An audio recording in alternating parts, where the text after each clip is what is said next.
অমলেন্দু। আমি দাঁড়িয়ে আছি আগরপাড়ায়, বিটি রোডে।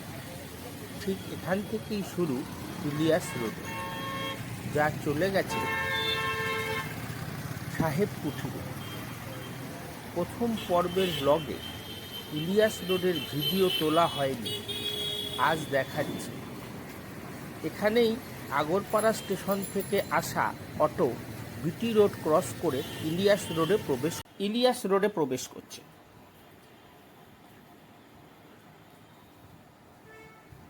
বিএন ইলিয়াস বিটি রোড থেকে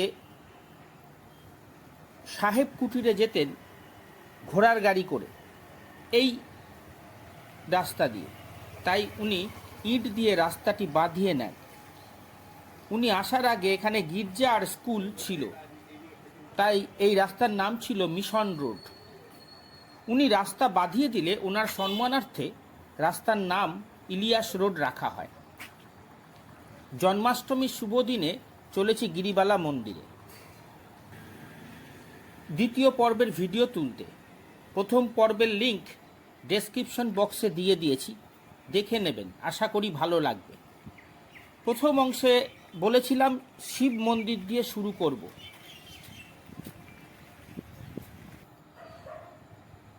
চলুন তাহলে শিব মন্দির দিয়ে শুরু করা যাক।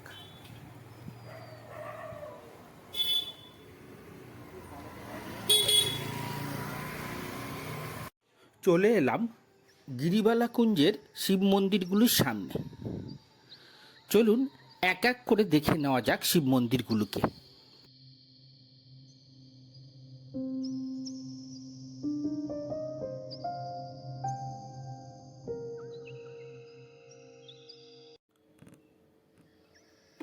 রামেশ্বর হলো প্রথম মন্দিরের নাম, যার খিলানে অঙ্কিত হয়েছে যুগল মিলন।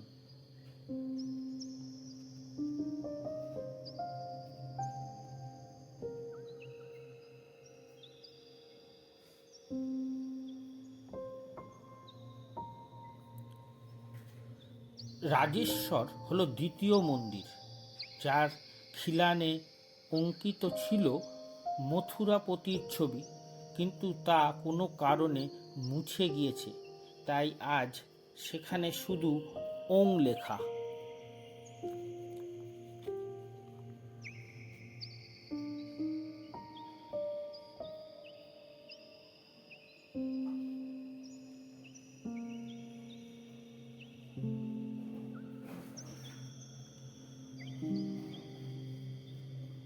তৃতীয় মন্দিরের নাম গোপেশ্বর,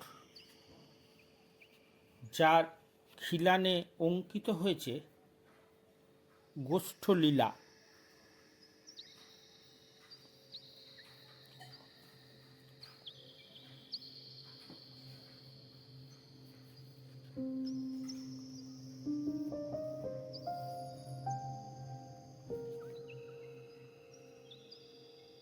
চতুর্থ মন্দিরের নাম তারকেশ্বর, যার খিলানে অঙ্কিত বিষ্ণুর অনন্ত শয্যা।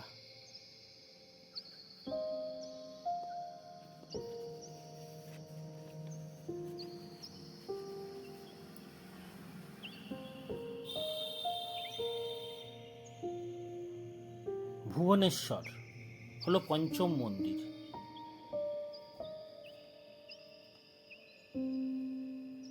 যার খিলানে অঙ্কিত রাই মিলন।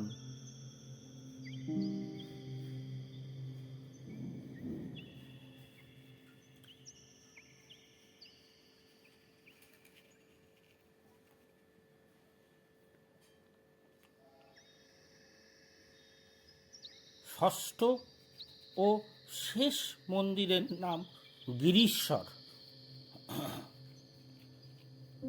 যার খিলানে অঙ্কিত কৃষ্ণের কালিয়া দমন লীলা।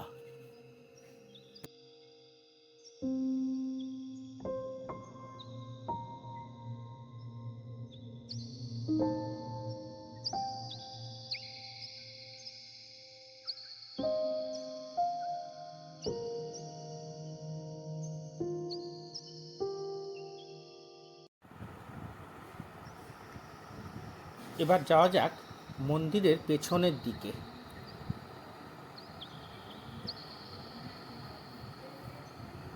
অবাক হবেন, এখানেও পাঁচিল টপকে দেখতে পাচ্ছি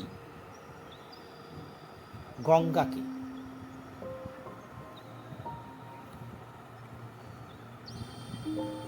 দক্ষিণেশ্বরের আদলেই তৈরি করা হয়েছে মন্দিরের পশ্চিম দিকে গিরিবালা ঘাট।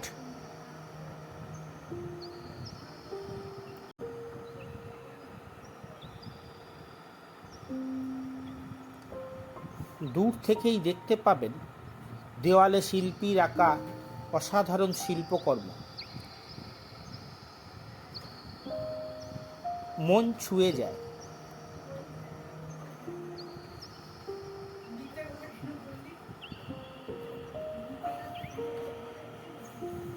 এখন জোয়ারের সময়, তাই লোক কম। স্নান করার উপায় নেই, ভরা গঙ্গার জলে বেশ কারেন্ট।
জন্মাষ্টমী উপলক্ষে হলো বিশেষ গঙ্গা আরতি।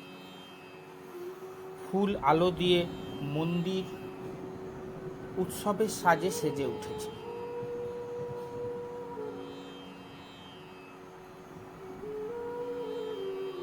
আজ ভীষণ সুন্দর লাগছে।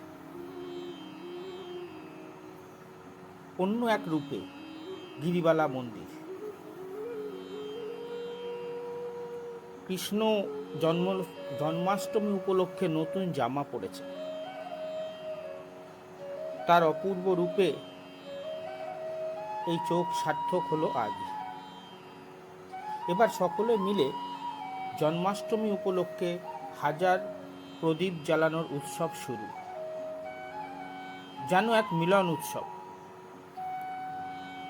মন ভরে গেল। এই সব মুহূর্তগুলোই থেকে যায় জীবনের শেষ দিন পর্যন্ত। রঙিন আলপনা আর হাজার প্রদীপের আলোয় এক নৈসর্গিক দৃশ্যের অবতারণা হলো গিরিবালা মন্দিরের নাট মন্দিরে।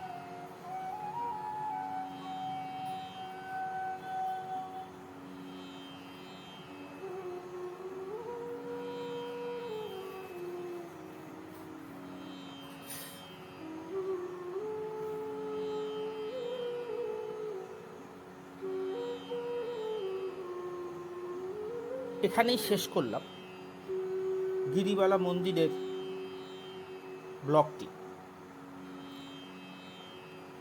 আবার দেখা হবে।